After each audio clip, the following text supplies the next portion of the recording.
Hello, welcome to another episode of the Lassiter Factor podcast, the podcast where I talk about anything in the world of entertainment, from movies, music, pop culture, you name it. If you're listening, thank you so much for listening.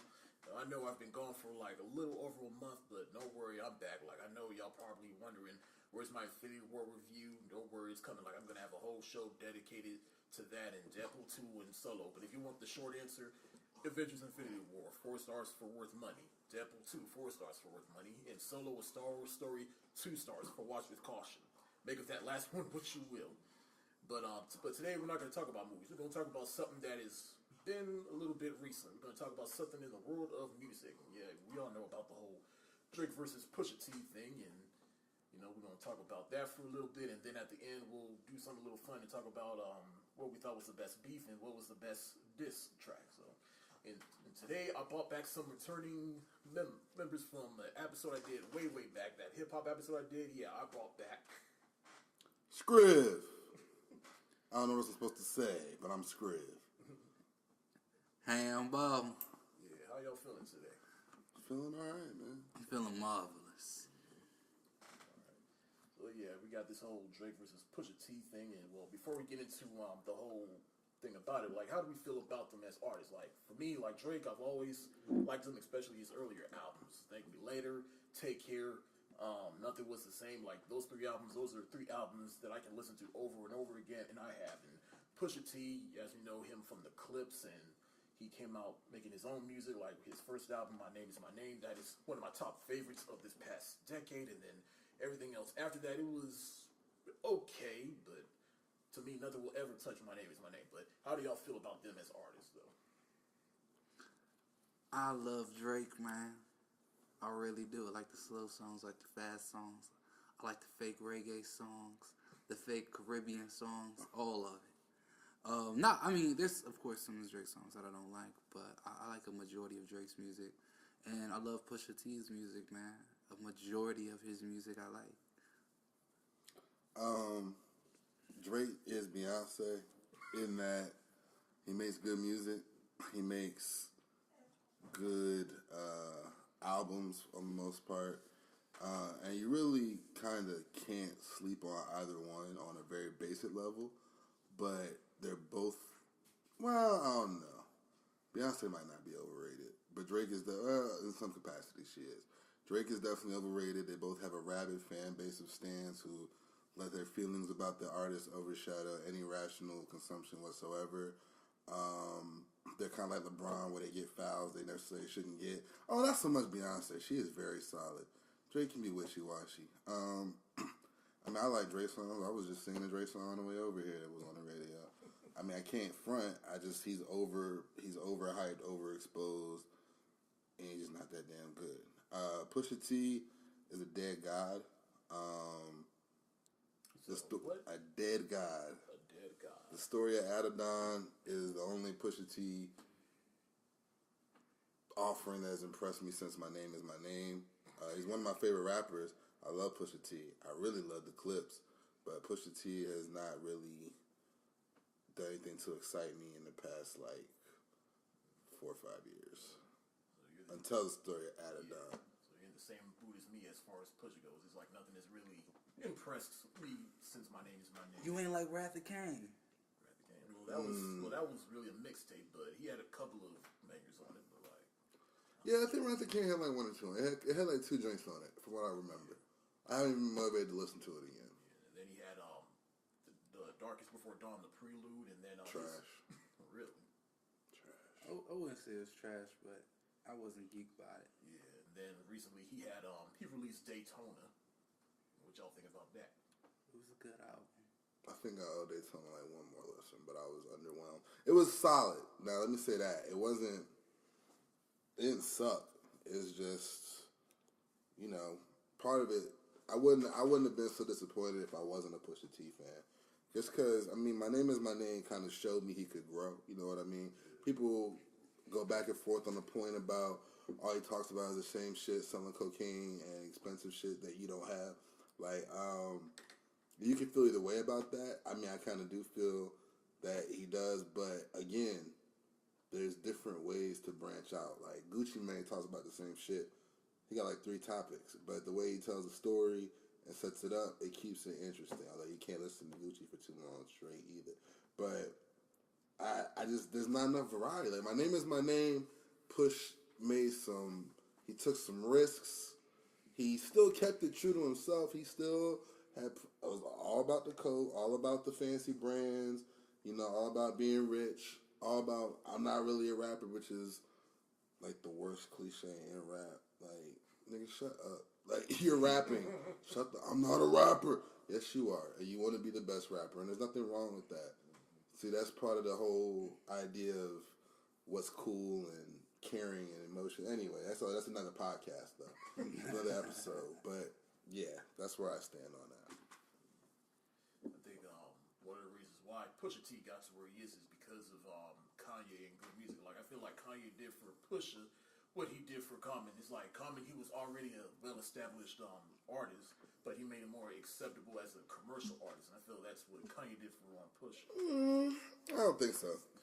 I think he extended him. For the first album, I agree with that. I don't think he extended him. Now, I do think, I guess some of Pusha's best recent work has been on some compilations and different things, different features. But I think Push was already enough of a brand. And, like, because Push, he's like a more successful T.I. just off top. Like, T.I. is going to have money no matter what. T.I. has been corny for a while. He's still going to be relatively relevant and still going to make money. People can talk, Pusha T's irrelevant. He's never really going to be irrelevant. Why? Because Play Clothes is a brand. It's been a brand. It's going to continue to be a brand. I think Pharrell built him up enough and his other ventures. But with Pharrell and then with both of them being, fashion enterprising, I don't think that Kanye took him to another level. But I wouldn't argue that he would be possibly less high. Okay, he would have less relevance if he was just not signed at all, or if he was signed to, I don't even know, I can't even think of nobody else that's like, same would have been the same difference if he signed with Maybach Music, would have been the same difference if he signed with, probably he would have less money if he signed with Cash Money, but as far as hype, I don't think it would have been much different. I think he can only be with a super producer, though. Like, he's never had even an average producer. His producers pretty much are Pharrell, Kanye, the Dream. Yeah, maybe that Timbaland in here and there. Yeah, Timberland from time to time. Like, only it's exclusive to super producers. So he couldn't be anywhere as an artist. I think like if he was just at the Maybach, you know what I'm saying, where they make artists. I don't want to say make, but a lot of the artists there pump out, at least a mixtape and an album every year. He just can't be just rapping over just, you know what I'm saying, a Fruity Looms beat. Like, you know what I'm saying? I don't know why not, though. I don't know why not. Nah, man. He could, but he takes his time to write out raps. And I think they're like, hey, man, we need that shit in like 30 minutes, an hour, versus, he take a little longer. And that's fair. That's fair, this process. All right, now on to the actual beef, in which I remember last week I watched a video on this whole thing, and apparently this takes back 10 years ago that a lot of shit that went down between Drake and Young Money about the way somebody was dressing and talking about he took my style away from them. And then as far as Drake goes, we all remember the Drake versus Meek Mill thing and how hilarious it was and how everybody feels about that whole thing. That's you. But I say Drake, he won the battle, but at the same time, it's like the whole thing got started because Meek said that he got ghostwriters, which is not uncommon though. But at the same time, it's like some people will look at Drake as like, okay, you may have won this, but still, he reviewed that you got ghostwriters. So, how many of your hits or whatever was written by a ghostwriter or whatever? So, like, how y'all feel? Just real quick, how did y'all feel about that? Talking about the ghostwriting? Yeah, of the whole Meek versus Drake. Well, and this is kind of getting ahead of myself, but I certainly Push T as a dead God. I guess he's a living God again now, and God is good because, he killed Drake the way Drake always wins, because Drake's almost always gonna win by public opinion, but that Meek shit was like way one side. It was literally like the pre-light skinned guy versus the kind of schlubby dark skinned fella that's just like trying to get along, but he's got the skill and talent. But nah, everybody's looking at the pretty nigga. So I mean, he kind of bullied me, like legitimately on wax. Even if you think that Drake won anyway, you gotta admit it's a lot closer than the full public opinion and all the memes and shit. I guess later we could talk about the hypocrisy between how Drake stands reacted to Pusha T's diss versus how Drake actually conducted himself in that beef. But as far as the ghostwriting thing, that's always kind of a mixed bag for me, because on the one hand, you know, it's very important to rap that you're authentic, that you're the one writing your rhymes. But on the other hand, let's be serious. The authenticity is really a facade at this point. How many people sell records about shit they don't? Future came out and told y'all, yeah, I don't be doing all them goddamn drugs. You probably shouldn't either, but listen to my song. We know Rick Ross was a corrections officer. Could he have been a dirty corrections officer? Of course. But you ain't got time to be out there being Noriega when you're a damn corrections officer. You're a fucking CO. Like, I mean, people been lying in music forever. At the same time, it's a music form. It's a collaborative thing. Anybody who's ever really been in hip hop and like been in a cipher knows you build that collaborative energy is like everything. So I don't think it should be a crime to work with somebody and to develop something alongside. Now, if somebody just writes your whole rap, unless there's an artistic point behind that, yeah, that is kind of weak.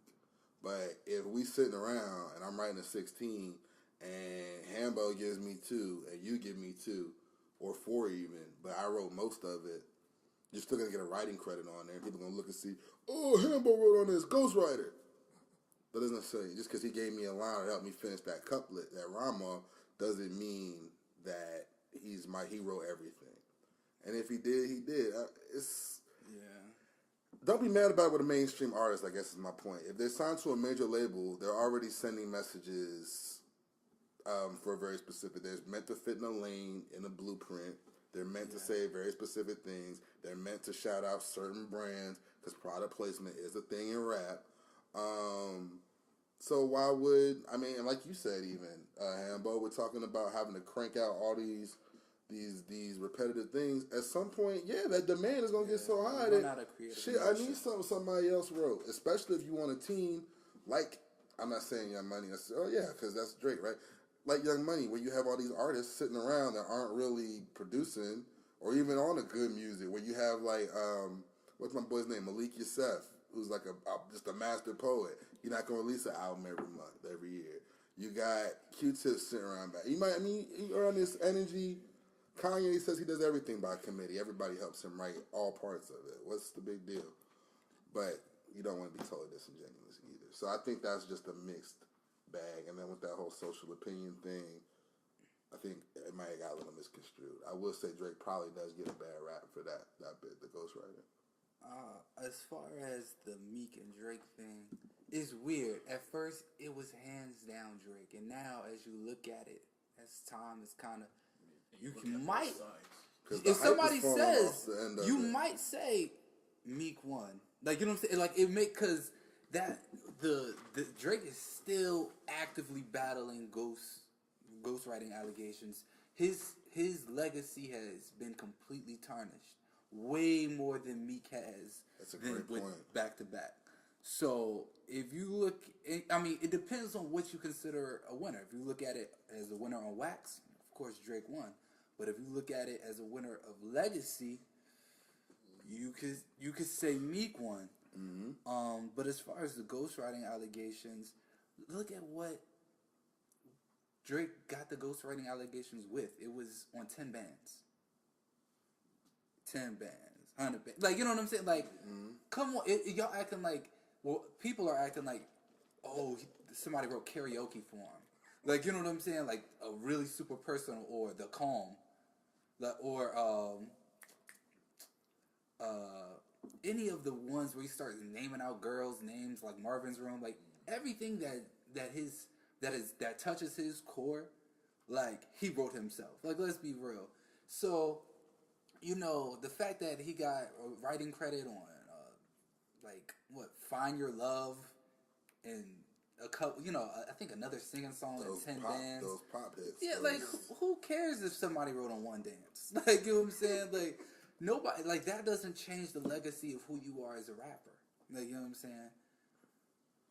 So that's how I feel about the ghostwriting. I feel like as long as, when it comes to your bars, like, you know what I'm saying, like when you really getting in, that's where it will bother me. And for real, he really got exposed for that on that YG joint, off the My Crazy Life. I can't think of the song. I know what you're talking about. Dang. Who do you love? Who do you love? On Who Do You Love? Yeah, he stole somebody's whole verse, like. Oh yeah, I mean he's done that a bunch of times too. You know. But people, that to me is part of the reason why I hate Drake too, because that social appeal, which is why I'm kind of glad, like you said, that the ghostwriting misinterpretation, that's all because of public opinion. That's hurting his legacy. But like, what's the other joint? The For Free, where he basically spits Too Shorts, like, and he's done this a bunch of times. He's like Jay-Z or Wayne with how much of he'll use up to 4 damn bars.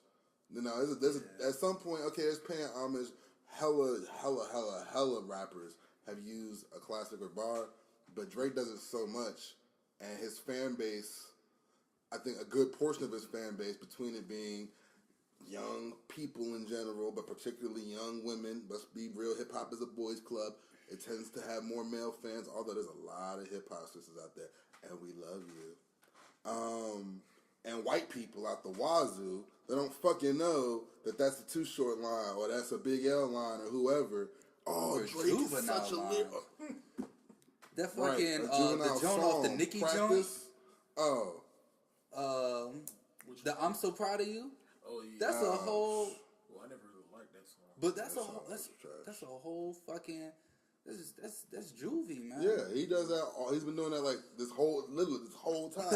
That song's how old? He's been doing this whole fucking time. But you know, IG captions.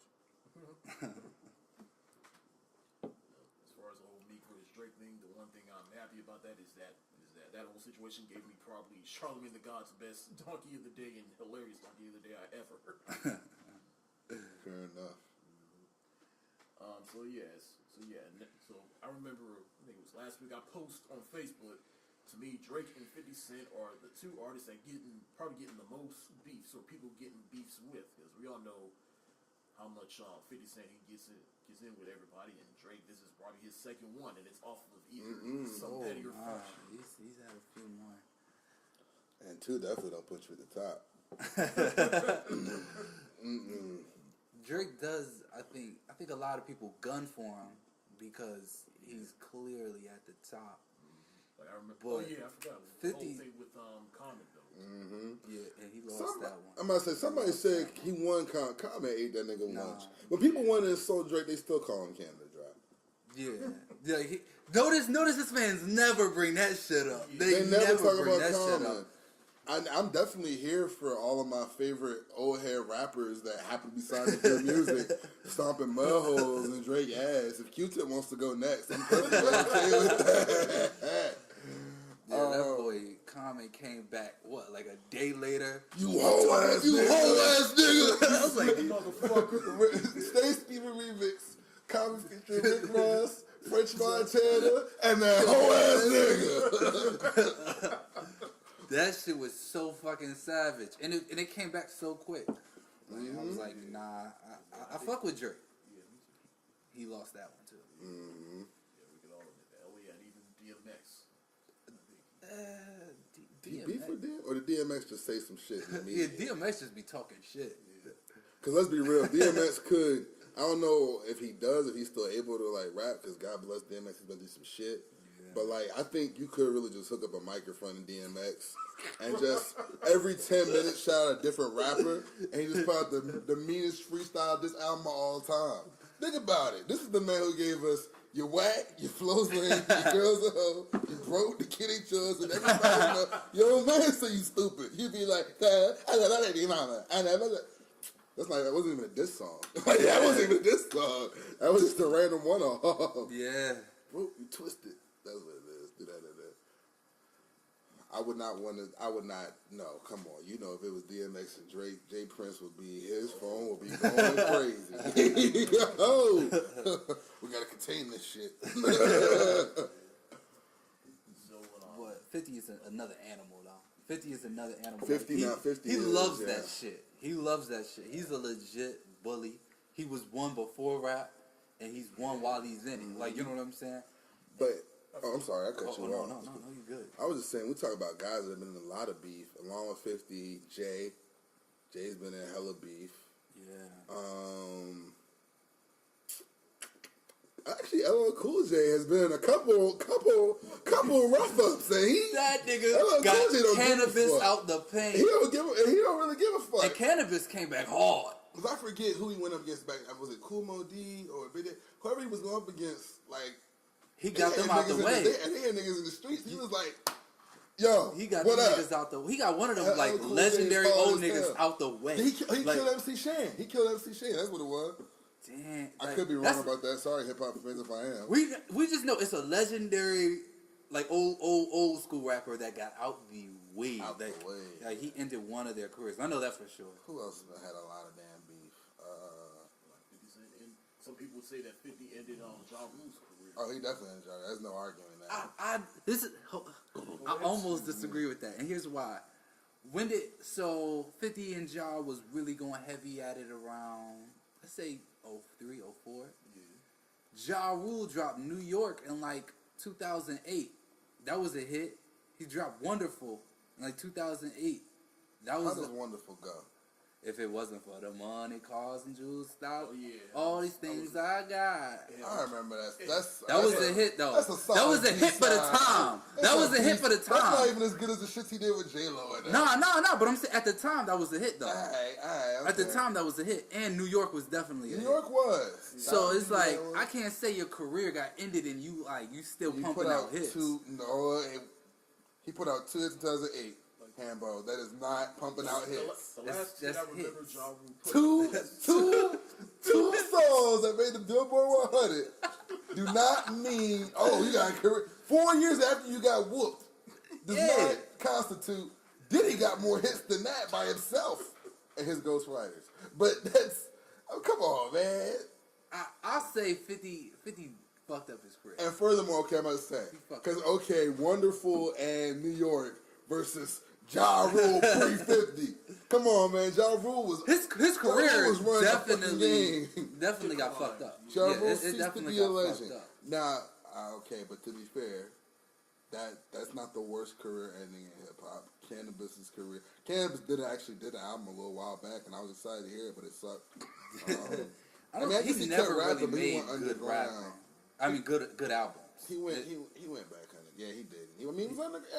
That's kind of why some people are underground rappers. Like, you can rap all day, but everybody don't will hear it all day. Exactly. So, Cannabis got ended, and of course, the legendary moment that to me, it would excuse some of the fuckery he's been on in more recent times, and now he's got his mind back trying to save Kanye. The kids don't know about the urban legend, man. The original king of the trap. T.I. Oh shit! That was an original career ender. Out of here. That was an original destroyed career Lil Flip.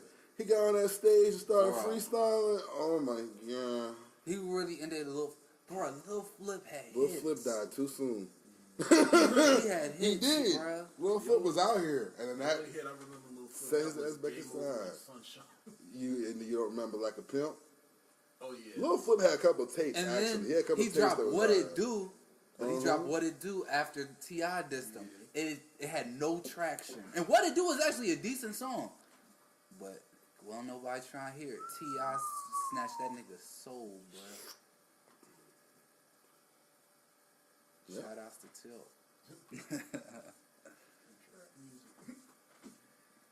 So, but back to Drake and Pusha. So, the first song was from Pusha, which he released on, and correct me if I mispronounce it. The first one was Duffy.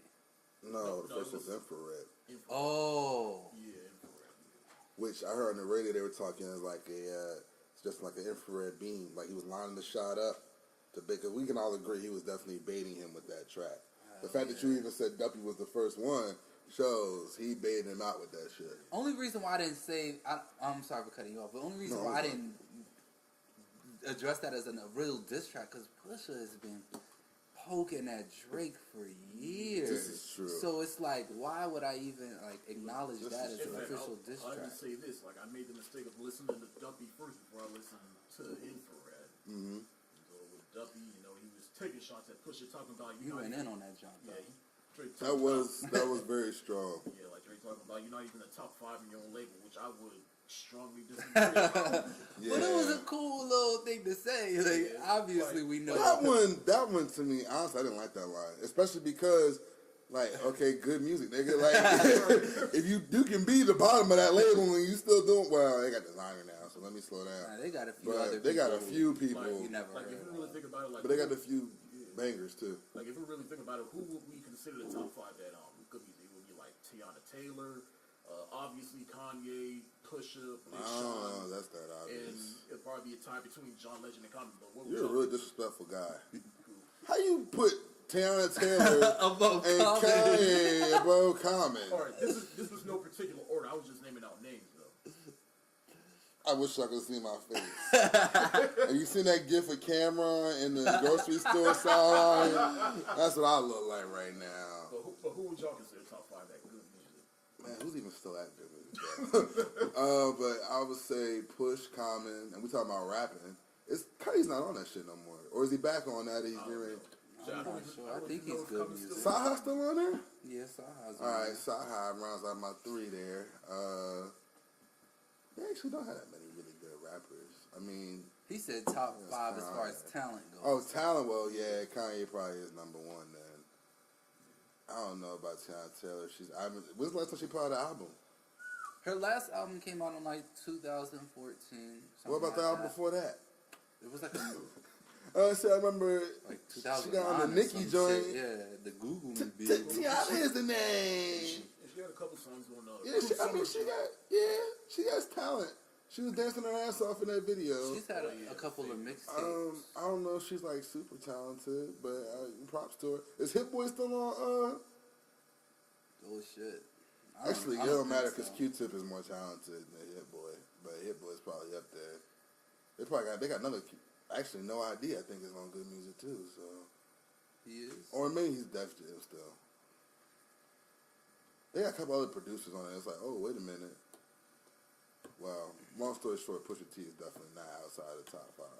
Yeah, I think he's top 5 on that label. Before we get to the big one here, like, what are your thoughts on Infrared and W? I think Duppy is a really good song. You know what I'm saying? I liked Infrared as a song too. I didn't take it as I just thought it was just a really good Pusha song. Yeah. And then I thought Duppy was a great clapback. Like I was like, dang, fucked up this man's whole album rollout. So you thought you were talking about fucking rollouts. Nah, Duppy I was impressed with Duppy. It had a couple bum joint lines. I didn't hear it until after I heard the big one. And I thought that, damn, yeah, if Pusha hadn't dropped this shit, Duppy might have won. Duppy might have put him over, but and they don't not no more. But he said some stupid, corny Drake shit in there. But for the most part, it was very on point. It was very technically strong. I mean, he had lines in there. That shit was dope. Infrared though was okay. It was decent, but that shit became diabolical after the story of Ada died. Simply for the lines when he's like, "I never tap dance for them crackers like Mammy." Or like, he's talking about that. Yeah. At first I was just like, okay. But then when you see the blackface pictures, you like, whoa. Yeah, that shit got so wait a minute. heavy. Let me listen to Infrared again. That shit got so heavy. Mm-hmm. But yeah, I definitely agree. Like, until before the big one came out, I thought Drake kind of had it. It was a good song, but Drake definitely won that. Yeah. But then we got the big one, which is the story of Adana, which is Pusha rapping over a story of OJ, which was pretty average. Brilliant. But what he was saying was When I heard that beat, I Nah, was but like, "Oh, this is getting ready to be dangerous." The blackface picture with the meaning of Story of OJ, and then he threw in the lines of "You ain't black enough," man. That was wasn't nap enough. Yeah. Man. Like the first time I heard that jump, cause I just saw I came home late and I saw Pusha T trending. I was like, what the hell? I mean, I guess his album is good. You know what I'm saying? But you know what I'm saying? I thought people would be still talking about Drake joint, and then it was like, oh, Drake. No, he put the Scriv put the Pusha diss in the group me. That's the first time I did. Somebody said it with me. I listened to it. I was like, oh shit. Oh yeah, and our boy Lawrence called it too. Yeah, he said it would come out on Monday.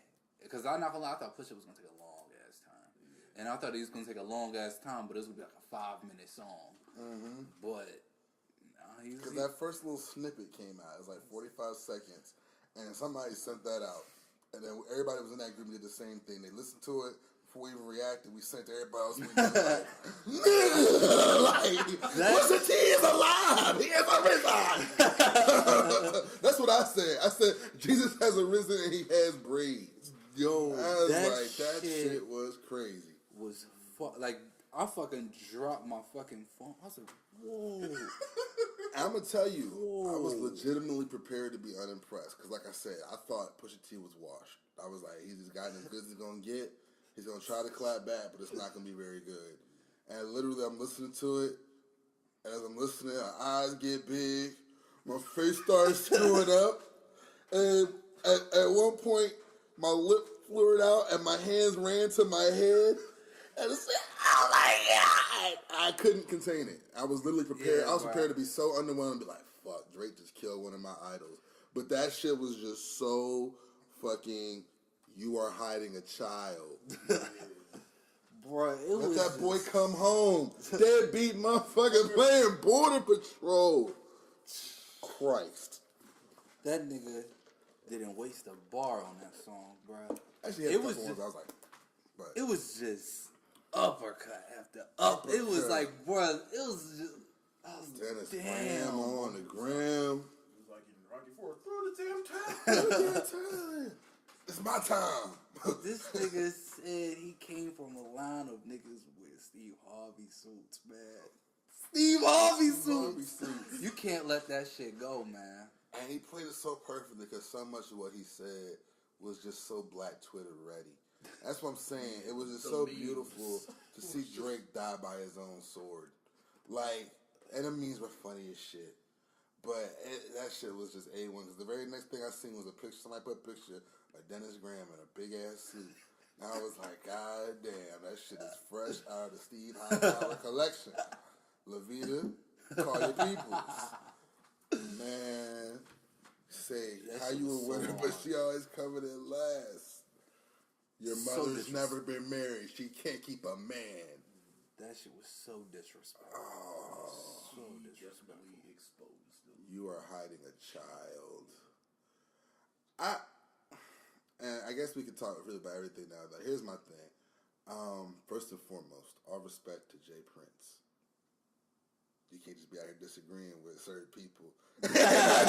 First and foremost. He would know better than I don't feel like, as disrespectful as the diss was, and I guess that it does kind of get into those waters. I almost want to say, anything goes in rap, it shouldn't be no such thing as disrespectful. Okay, yeah, he came with his family, but, so. Yeah. You know what I mean? Nobody's dead. It wasn't like he brought up, oh, yeah, your mother died of AIDS because she's a fucking whore. No, he said your mama never been married. It was very hurtful. He said his best friend was dying. Oh, yeah, he did say your best friend is dying. He had MS and 40 shit. Look at 80. Look how some of the kids look at 80. Tick, tick, tick. Oh, God.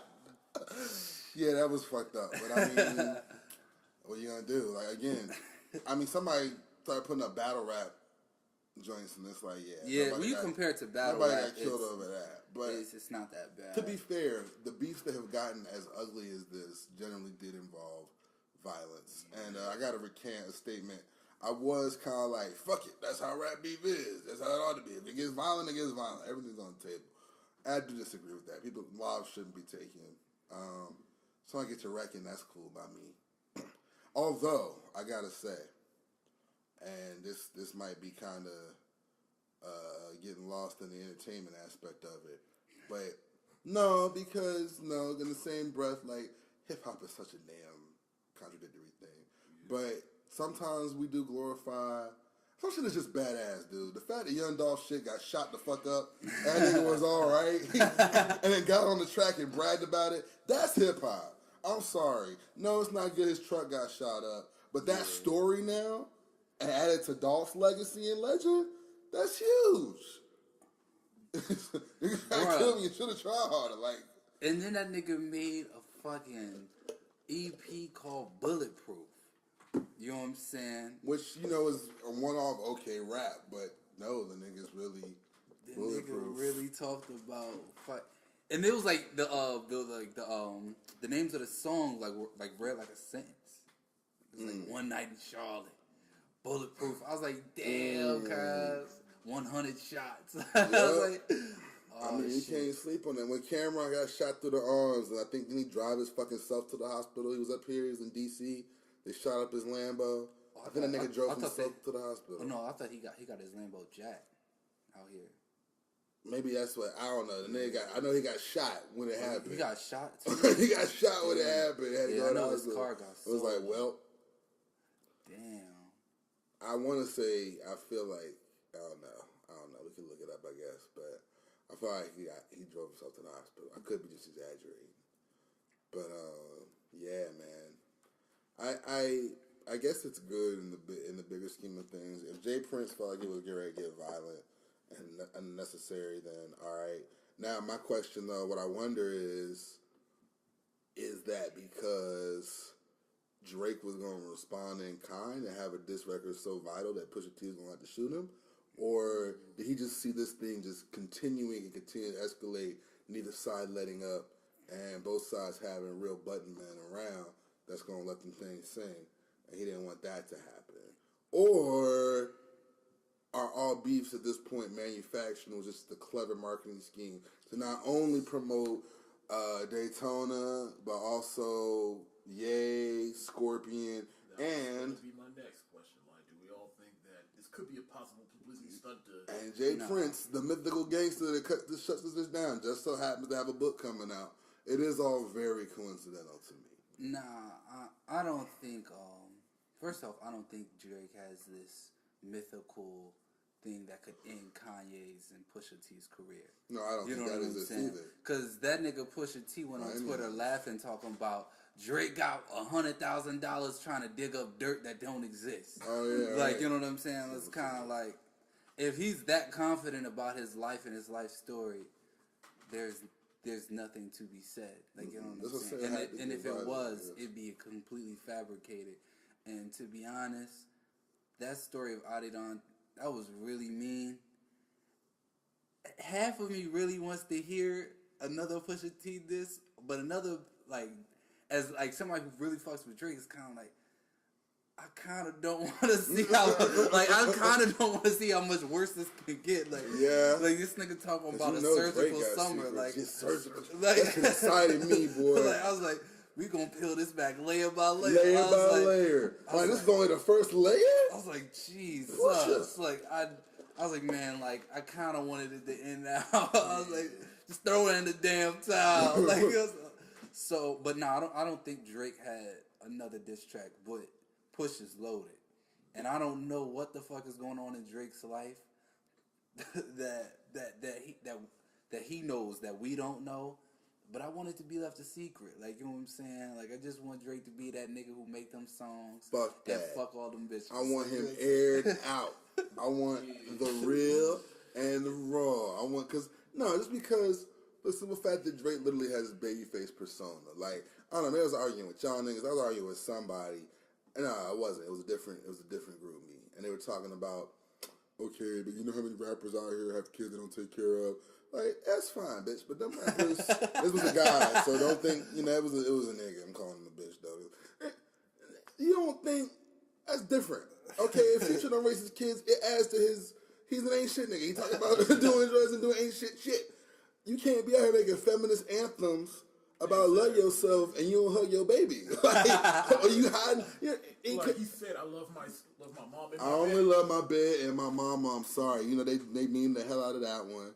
All I care about is money and the city. I guess the kid wasn't born by then, but I mean, apparently, like, Shorty was big hoeing because ASAP Rocky told Pusha T, because ASAP, Drake, and like 2 basketball players were like potential dads. And a backup dancer for somebody. Yeah. And a Beyonce backup dancer. I'm like, damn. I didn't even know they made those in straight. So like, nigga, we got the moves. We got the moves. But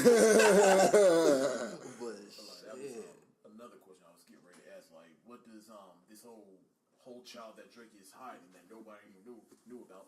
What is this gonna do for Drake? Like, if you ask me, like, it's gonna boost his morale because he don't. I mean, they already don't care. You know what I mean? Nobody was really swayed by this. I'm pretty sure, like, it's like with voting. You didn't sway any moderates. Those of us that were waiting on Drake's downfall are like, yes, yes. Those of us that appreciate Drake. I'm gonna say those of us that suck Drake. Those of us that suck Drake and appreciate Drake for him, we'll say, because there's people that suck him. I ain't gonna lie. I'll call a spade a spade. If Drake releases whack shit, I will say, yo, that shit is whack. When Pusha dissed them, nigga, I was excited. You know what I'm saying? I fucked with the story. I did on all of that shit. But I mean, Drake, he's never made anything that impressed me since nothing was the same. So it's like, at this point, it's like, wow. Brad is a stoic Drake hater, and I appreciate it. Oh, I'm not a Drake hater. It's just. If you're reading this too late, wasn't hot to you, bro? It was okay. Like, I'm like this. It's like, I'm a fan of Drake, but I'm not a blind fan of Drake. So. That's the spirit. I mean, I feel you though. Your taste is your taste, and I rock with the fact that you're solid in your principles, and you always have been. But like, as far as what will this do for Drake, like, if you're talking about is this gonna hurt his career, I say no. Absolutely not. He's gonna be out here like Khaled, matching suits with his kid. But if you ask me, like, what would this do for will this hurt his image? I'd say it might, because I'll say this: it's ruined his quote unquote perfect record, because people forgot about the Common beef. You know what I'm saying? But those who know. And then the Meek thing was like, oh my goodness, he beats everybody. He's unbeatable. But everybody's gonna remember this L. Yeah. And the thing is, I'm not gonna lie, I heard about the Drake baby thing, but I thought it was fake. Cause I was like, if Drake has a baby, nigga, it's gonna be all over the place. We don't know who the baby mom is. I was like, ain't no way this story is real. Well, came to find out that shit was real. I just think the most telling thing about it is, oh, by the way, you're definitely beaten when you have to release a written statement explaining some shit instead of. And that nigga said, I ain't the type of nigga that'll type the niggas. And back to back. Hey, trigger fingers turn to Twitter fingers. You getting bodied by a slinging nigga. King Push.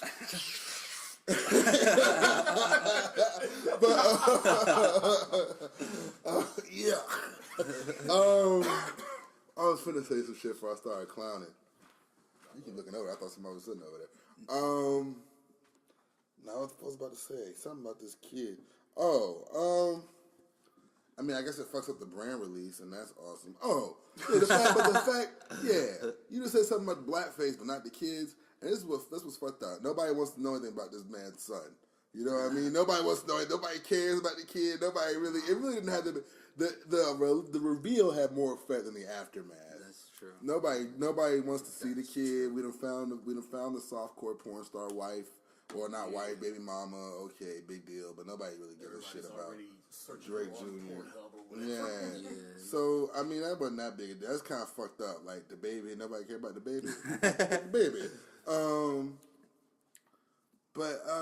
I mean, for me, and I think this is kind of a hot take. Like, honestly, I mean, I played like a fucking clown, but I wasn't mad at Drake for the blackface. For the simple fact that while, yes, Drake has light skin, half white privilege. We may even go as far as saying Jewish privilege.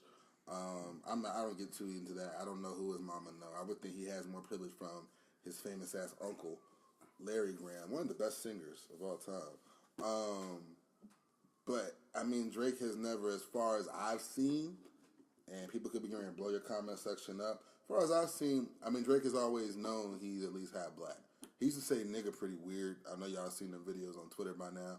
But, I mean, he's always represented as black. Yeah. Sometimes he's gone too far with that fake Southern, fake Caribbean, fake everywhere bullshit.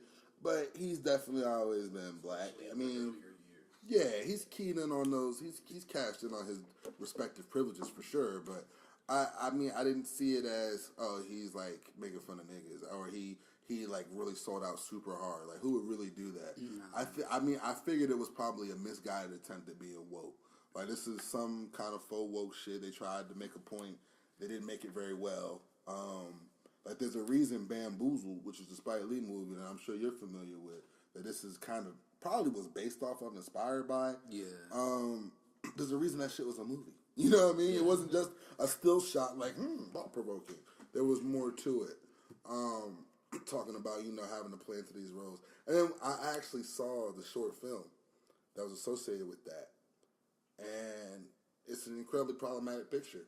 To be honest with you, it's talking about like black people facing the roles, but if anything, it's really a story about light-skinned privilege and color's privilege. Because the guy he's talking about, his Sudanese best friend, that dude's very dark-skinned. And they both talk like Drake talks. I mean, they both talk kind of like white guys. So, but they got white people all through the video being like casually racist to them, and they're just like eating it though. But not necessarily people with power. Like they went to like a used car lot, and the dude was being like casually racist, and they just like, They had some roommate that was like real racist. Like they never really checked him on shit. He wasn't powerful. It was funny. They walked in, and the dude's grandma, I guess was their landlady, was like watching Smack DVDs. So that was funny. But and then in the end, so Drake and the other dude are going for the same role. And Drake goes in, really does kind of a shitty job, but they already know him. They know him. They're like, oh, hey, Drake, what up?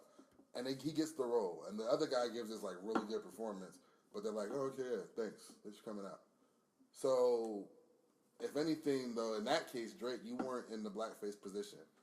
You were in the I'm already famous from Degrassi, and I'm conventionally attractive and light-skinned position.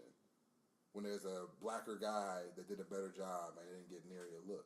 You know what I'm saying? It was all just very and then and like I said, with the shit else I had in the short film, it wasn't as woke as you thought it was. Yeah. So, I mean, I get why we never heard of that project before. But the pictures were totally unrelated, and like I said, his part that he played in it had nothing to do with that. Yeah. He was living just fine. When he released the statement, it did make sense to me. I was like, oh, that sounds about right. Yeah. Now I believe we should still clown him. Like, yeah, it was a terrible idea, nigga. You look stupid as shit. Yeah. But to imply that like he's like that shows self-hate, I would point to other things in his career that show self-hate before that. Yeah. You have any more thoughts on everything before we? Do I have any more thoughts? To me, some of this beef showed almost how bulletproof he is. Like, man, Pusha or Drake? Drake. Granted, he took a thorough loss, but you still see people, and I think some of that is just like the cultural dissonance to like of like rap beef and so on and so forth. Like I remember one of his fans had a shit ton of retweets, and it's something like, Pusha T was slut shaming and so on and so forth. And somebody was like, he's not slut shaming, da da da. He just like named her occupation. Well, he said porn star, then yuck. And it's like, damn, like a shit ton of people don't even know that that's his ad lib. So it's like you're not even qualified to even be entertained by this to a certain degree. Right. Like and I think that's the difference between beef now and beef, I think, in the 90s. Like rap fans in the 90s. And I'm about to digress a little bit, but I think the reason why rap has changed so much, not all the way, but somewhat, is rap fans were better in the 90s. Not necessarily the artists, because there's still a shit ton of really, really good rappers. That's a very good point. But rap fans were better in the 90s, and they held rappers to a certain standard, and if you really got your ass whooped in the beef, niggas really might stop fucking with you. Like, you aren't an MC. Like, you know what I'm saying? You aren't qualified. Like, you know what I'm saying? Somebody came for your crown and took it. Now, this is all entertainment. And I think... Sorry, go ahead. And I think the fans of it, the people, the consumers of rap are control rap, not the legitimate fans. Mm-hmm. Like, you know what I'm saying? And I think that's where there's a disconnect, and that's why Drake isn't getting as much blowback for, damn, like, you know what I'm saying? You kind of did put your own kid on the back burner, as far as at least public perception goes, because apparently he is paying his child support, so on and so forth. So it's like, damn, like, this beef to show, like, even then it's kind of like he should have got way more holes in him than he did. Like, you know what I'm saying? For the level of L that he took, he should have came out way bloodier than he did. But he's such a big artist, like, you know what I'm saying? And so many, and his fan base is so disconnected from rap that they don't even really, they can't really bring in like how big of an L this was for him. And that was one of the big things that I discussed with some people too, like how different beefs would have gone in different times periods. So like you said, there's so many reasons why rap fans are worse now. For one, internet aside, rap has just ballooned to be this popular form. In the 90s, it still wasn't really on. Yeah. Okay, yeah, everybody black was listening to it for the most part. To the point where now, like, I would say most people's, even the old, oh, y'all today is so vulgar. That argument is dying because those same people are listening to rap music. Yeah. Because they can't get away from it. And it's catchy, just like y'all shit was when y'all was singing about being side hoes and cheating on your wives. So, I mean, there's that, but then we do have the internet. So now... And plus we live in a time where everyone has an attention span of a 5-year-old. Well, that too. This is also, in some degrees, part of, necessity. The world moves faster. Yeah. You don't got time to be pondering shit left and right. You got to make decisions. You got to, this, that. It's the way the world works now. But back in the days, you talked about rap. You had to go get the album. Yeah. Or somebody had to have the album, so you had to go listen to the album. So that's discourse right there. Boom. If in order to hear the album, we all got to get together. We all got to come over here to Brad's joint, and we all over here listen to it. We're going to discuss it off rip. That's probably one of the biggest things to talk about in our community. Around that time, we 20-something black guys, that's the thing to discuss. The latest album that just dropped, this, that, the third, the rap, whatever. We're watching TV, young TV raps, this, that, the third. We going and copping the source. We're going and copping maybe Vibe. Later in the years, copping XXL. There aren't really forums like that online. Yeah. Then when we get to the forums even. But you have to be in a forum. You have to have a chat name and go into these chat lives and go online to talk about this shit. Yeah. Then Twitter comes. Now that's where most of our cultural voice is at in general. On all social media, but especially Twitter. So as soon as it drops, you can be subjected to thousands of different takes. Yeah. To jokes, right, with it. To whole comedy sets a regular person can give you. You can see instantly what Jamil Hill thinks of this record. What your favorite football players think of this album. What your favorite rapper thinks of this album. Used to be you had to literally, all right, what the source get? Oh, we got 5 mics in the source. And then you had to go to the barbershop where you see niggas. You and Greek man, that shit ain't no fucking 5 mics. And that shit was like 4 at absolute best. And you had to discuss all that shit. There was less music out. Yeah. Because there wasn't the internet to put out music left and right. So there was only so many people we could really, okay, this sounds compared to that sound. It's hard to compare 2,000 different people that are slightly different in little ways, or now we got 500 different genres, where once it was, these niggas all sound like this generally, these niggas sound like this generally, these niggas sound like both of them, but these are the ways they said, this is that, that's that. Yeah. Now there's a lot more line blurring. Definitely. So, rap, the game has changed, but mostly I agree, the fans have changed more than the amount of how much good shit and bullshit is being put out. Yeah. But it's definitely more consumer based, like you said. And that's why, because it's more consumable. Definitely more consumable. Yeah, definitely living 2 different time periods. So before we end, I thought we end on a little bit more of a fun note. So, which is, I like to ask y'all, what do y'all think was the best beef and what is the best diss? Or for me, I'd say for me the best, maybe this is just me being nostalgic, but to me the best beef was 50 Cent versus The Game, and maybe because I actually lived through it to pay attention to it, as opposed to like some people would say, what about Tupac versus Biggie? I was like, yeah, but at the same time, it's like both of them ended up dead, so. Yeah, that definitely wasn't the best beef either. I recently did my history, and that really wasn't. That was a lot more about who else they had around them than them versus them. But I say for me, the best beef was 50 Cent versus the Game, just solely just off of because the Game, he didn't want to follow the G Unit status quo. He didn't want to be another G Unit soldier. He wanted to go out and do his own thing, and 50 wasn't having it. So Bro, that was a really good beef.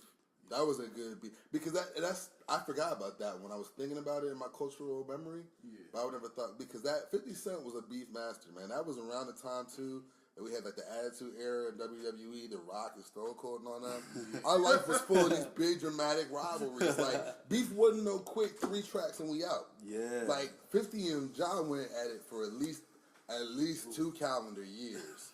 Yeah. 50 and Game went at it for probably what felt like 3-4 years. I think they're good now. Yeah, they're good now. But 50 and again, it was whole tapes like. Like, damn, it's gonna be set up by the album? Like, niggas was cool on the Massacre, and then, like, right after the Massacre, niggas fell out. You had, they had the Hated or Love It remix. It was like, cause I'm Rap's MVP, don't make me. yeah, that was on the end of, what's it called? But I'll never forget, whatever mixtape was on, Olivia. I forget how that shit go, but the whole song was about Olivia having she got a great big dick like me. Dude, take Olivia back to the 4 seasons on a date and she got a big old. That's what I'm saying. That's rap beef. Oh, your girl in your clip, we gonna make a love song about she got a big ass dick. We gonna have an R&B ass nigga. I'ma tell the world, I'm gonna tell the world. Like, that shit was hilarious, man. And those beats went long running. That was a good pick. What's your best diss track? To me, it's a toss-up. And the only reason it's a toss-up because just recently I listened to it and appreciate it. But it's a toss-up between Hit 'Em Up by Tupac. Classic. And No Vaseline by Ice Cube. And the only reason why is because it wasn't until the movie Straight Outta Compton came out that I appreciated Ice Cube more and what No Vaseline was about. So it's like, damn, Ice Cube has some good digs here, but then Hit 'Em Up had a couple of classic digs here. Hit 'Em Up is just like, I won't say it's the best, but it's like, it's the classic. It's probably the prototypical. Yeah, I mean, it made it on Tupac's greatest hits album. Well, that don't mean nothing, but like, it's not the best lyric or anything, but talk about the gate. That's why I fucked your bitch, you fat motherfucker. Like, that shit was brutal. Hit 'Em Up was brutal. That's one of the best. All right, but I guess my best beef. Since you got 50 covered, my best beef is gonna be Jay-Z and Nas. And excuse me, that went back and forth for a while. Nas having the hanging Jay-Z in effigy. It was one of those too far lines, but talking about and super ugly, talking about fucking his baby mama and leaving a condom in the baby seat. How diabolical! Like, and then of course Ether, which is probably the prototypical diss song. It's probably the best, but it's not gonna win my vote for my favorite because I think it's probably the best. I think Ether's the best. Hit 'Em Up is the classic, and then my personal favorite, just because it's so technically sound and it's such a David and Goliath moment. It's the bitch in you. Ooh, when Common bitch slapped Ice Cube, a bitch nigga with a dude named Q. He performed that shit in L.A. too, bro. Performed in L.A. Came in. I mean, it was such a tactical. That was a surgical strike. He took him down the musical front. He did like Nas with the the moral aspect. Like, what are you doing out here? Like, you're fucking. Be good. You got some talent, son. Why don't you try to talk about something positive? You talking to like the old nigga on the suit, man. Like, your click is whack. DLC can suck a dick. Mac 10, like he came at them niggas. That shit was brutal. That shit was great to me. That shit was, man, Common.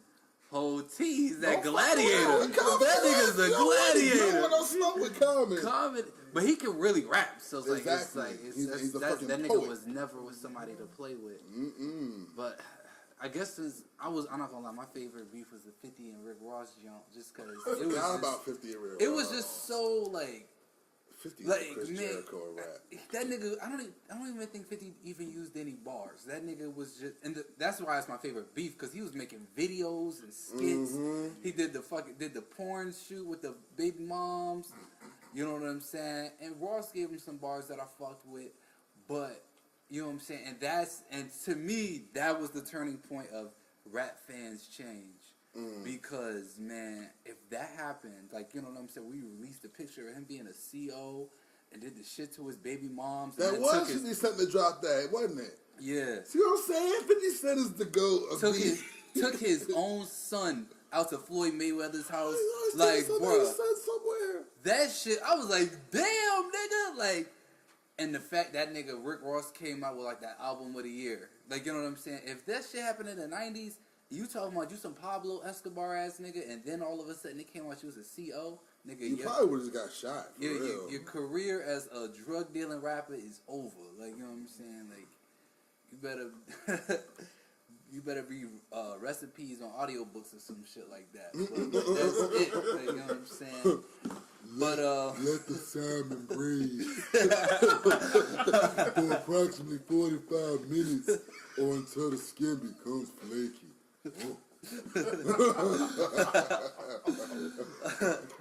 But my favorite diss song, and I'm so glad you didn't pick Ether. Mine's Ether, man. Just cause, like he said, he had the Mortal joint, where he was like, hug me. I mean, he's like my son, hug me. Like, God. Like, that shit was so fucking harsh, and then he just called him like a shit ton of like insults. So bad. Like, damn, it was beautiful. The beat was beautiful, and it was like no guessing. The first words on it was "fuck Jay-Z." Like, damn. Fuck Jay-Z. Then this nigga went to fucking Brooklyn and performed that shit outside this nigga projects back to back, nigga. Like, that's what I'm saying. Ballsy moves. like he was saying, like, ballsy moves. Come on, man. I feel like now we gotta break off to the honorable mentions. Gucci Jeezy. Gucci honorable mention.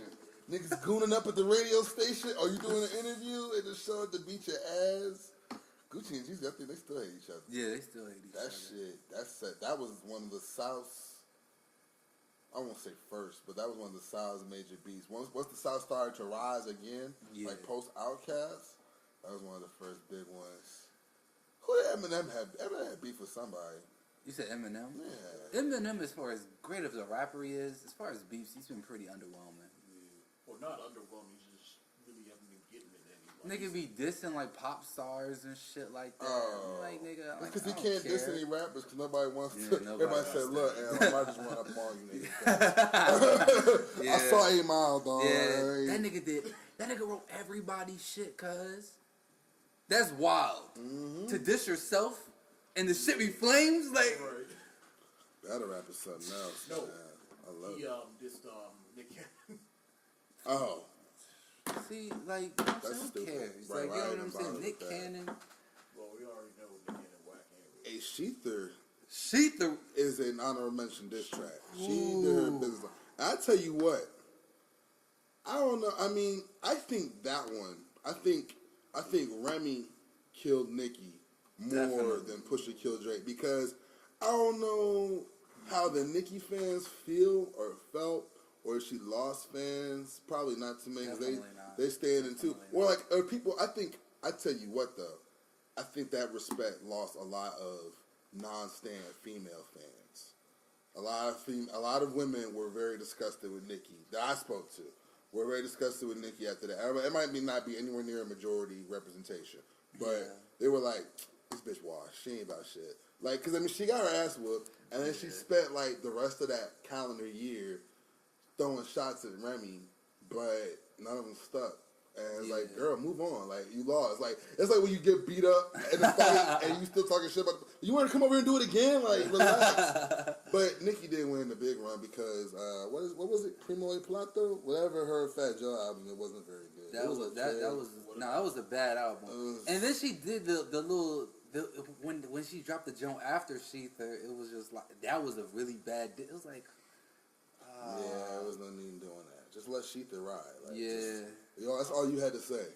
I'll go back way before that. What about Nicki versus Lil Kim? Lil Kim Washington. That one was kind of ugly. Yeah, Lil Kim hopped on that Simon Says beat. Dun, dun, dun, dun, dun, dun, dun, dun. She fucking Black ate her Friday. on that shit. She fucking ate her on that shit. Look, because that's the thing. People, like you said, these new age people, they don't. Lil Kim is from that era. She was not gonna pick up that beat without having something to say. She fucking ate her on that shit. And I fuck with Nicki, but she fucking ate Nicki. But Nicki was, so big. Right. It didn't matter. It didn't matter. What's some other classic? Super Ugly was great. Super Ugly was a great. Ooh. It was just late. It didn't come quick enough. That was brutal. Or actually, I think for its time, it probably came too brutal. That was the opposite of now. It's a different time, right? Nas releases this very surgical joint. Jay-Z comes back straight brutal intensity. Doesn't really work as well for Jay-Z. Drake releases this very surgical joint. Pusha T comes back with brutal intensity. Washes. Insta win. Insta kill. I like Checkmate a lot. I thought the Jadakiss jump, man, Jadakiss came out. Jada is an exceptional rapper. And like it really, like that shit really lets you know, man, Jada is about that shit. Cause Jada was going at that shit with beans. And both of them niggas can rap their ass off. And so, you know what I'm saying? And I got a lot of respect. Like them niggas really be in the hood. It would really kill you. I respect Jadakiss on some shit like that nigga. He never went after no sitting ducks. Like, you know what I'm saying? Like, that nigga never went after no bum niggas. Like, nigga went after 50 Cent while he's selling like $8 million. Not $8 million. 8 million fucking albums on the fucking Massacre. Like, what? Going after 50 at that time? It's absurd. Fucking killed him. Fucking killed him. And I fuck with 50 too, bro. But, hey, man. A winner's a winner. 50 and Fat Joe had a beef in there too. 50 and Fat Joe. Yeah, that shit was. That was a weak beef to me. 50 go after everything. Yeah, he goes at everybody. That West Coast beef period was real fun. Fuck with Dre Day. It's gotta be. That's one of my favorites. Just tracks to just cut off. Mr. Buster. Where the fuck you at? Can't scrap a lick. So I know you got your gat, your dick all hard. For fucking your road dogs, the hood you grew up with, niggas you grew up with. Don't even respect your ass. That's why it's time for the doctor to check your ass, nigga. Oh, man. Real motherfucking cheese rise, too. That was a good one. Oh, yeah. That shit goes, too. Yeah. Real motherfucking cheese rise, too. Fucking, that's another one I was thinking of. Going way back. The Bridge is Over. It's one of the best hip-hop songs in general. I didn't realize how disrespectful that song was for years. I thought it was dun dun dun dun dun dun dun dun. I'm like, hey, this is a great song. I heard it later, like, oh God, KRS, what are you doing? You're destroying him. I got a corny one. What? Bow versus Lil Romeo. Oh, that video was great. Bow versus Romeo. Lil Romeo. Who won? Ain't no telling. Nobody. all I remember was Bow Wow saying 18, nigga, make it more than your dad. Which, come on. No, you weren't. That worked on anybody but Romeo. Literally, almost anybody in the world. Master P. I don't think so. Not at that time. Pete Miller. You can even go as far as singers like Frank Ocean versus Chris Brown. Man, we talking singer beef. Singer beef. Them niggas fought in the parking lot, and they didn't even fight personally. Like they didn't exchange blows. Like they was fighting. They mans and them was fighting. Mm-hmm. So it's like We talking singer beef. It's two beefs. It's I got to Google this, so I know I got the right people. But Sam Cooke. And Bobby Womack. Sam Cooke and Bobby Womack. Ooh. And what, it's Sam that died, and Bobby showed up in Sam's suit to the funeral. And fucked his old lady. Yeah, fucked his old lady. Fucking his old lady. Like that shit was beyond. I was like, damn, nigga. That's the number one singer beef. Yeah. And the number two is just, the queen of beef is Rihanna. Somebody posted a thread recently with all the petty shit you forgot she did back from the old Twitter days. Yeah. Like, she's like, I hate broke bitches. Tiana Taylor, I hate broke bitches too. And then Rihanna changed her header on Instagram to their net worth. And Tiana's was 500,000, and Rihanna's was 9 million or 90 million, something like that. Yeah. But it was just so bad. That's and then, how you know you really talking about money. Like 500,000 is considered broke. TLC tried to talk shit about Rihanna not wearing enough clothes. She made her head of them covering their titties with their hands. Yeah. She was carrying Sierra ass. It was just. Oh yeah, Sierra said something and she was like, "Yeah, good luck booking that stage you speak." Oh yeah. I was like, good "Damn." Luck booking that stage. Yeah, Rihanna was savage. She is really a savage. Some people you don't even want to try. I don't want to talk to her unless I got something for her that she needs. Like, I don't want to talk to her about nothing. Hey, you had the time for you broke niggas to get watches. Look, like y'all had to say. I really feel like she would carry a nigga like that. Like, you could say anything to Rihanna. Unless, like I said, I feel like she'd be nice to you if you were like service staff. Like if you were a waiter or something, I feel like she'd be nice to you. Or if you were a janitor or something. But just because you one of the little people. But if you're not one of the little people, or one of her friends, you can forget it. You about to get 8. Hell yeah.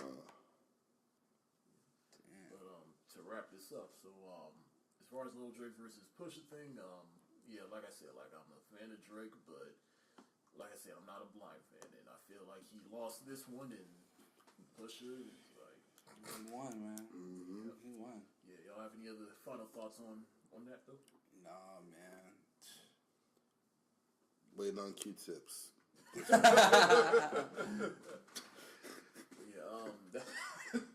That'll do it on this episode of the Lassiter Factor podcast. And thank you so much for listening. I also want to thank my 2 guests for joining me.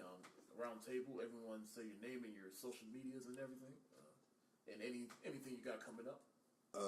They call me Scriv. My Twitter that I'm trying to be more active on is at InActionHank. So INACTIONHANK. That's really all you really need at this point, because I just be on Facebook otherwise, and that's my government name that you can't have. Oh, I will say though, if you're listening to this, it means you like podcasts about urban stuff, so you should definitely check out the Chop Shop podcast, which I actually am the audio engineer for. We chop it up every Thursday, so you want to look out for the Chop Shop podcast. You can follow us on Instagram, Chop Shop Pod. I don't remember our Twitter at the moment, but if you search Chop Shop Podcast, it's a Chop Shop with Wynton and RJ. You'll see 2 little cartoon black guys, and a microphone looks like a barber shop pole. So check us out. It's a pretty good show. It's your boy Hambo. I'm at Uno60. Uno60. Tell straight, sir. Muévete. No, as always, you can find me on all social medias. You can find me on Instagram at Braditron, and on YouTube, just type in my name, Bradford Lassiter, and you can find my YouTube channel. I'm going to be getting back in the movie review game real soon, but like I said earlier, I'm going to have a whole podcast episode dedicated to both Infinity War, Deadpool 2, and Solo a Star Wars story. And then one of the upcoming episodes that I'm trying to do is I'm going to have a whole podcast dedicated to Pixar, since The Incredibles 2 is coming back, and hopefully I can get one of y'all if y'all down for that, if y'all have any thoughts about any of those.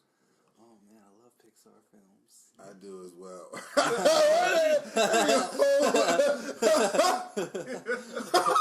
So yeah, be on the lookout for that. And as always, thank you for listening, and until next time, peace. Peace.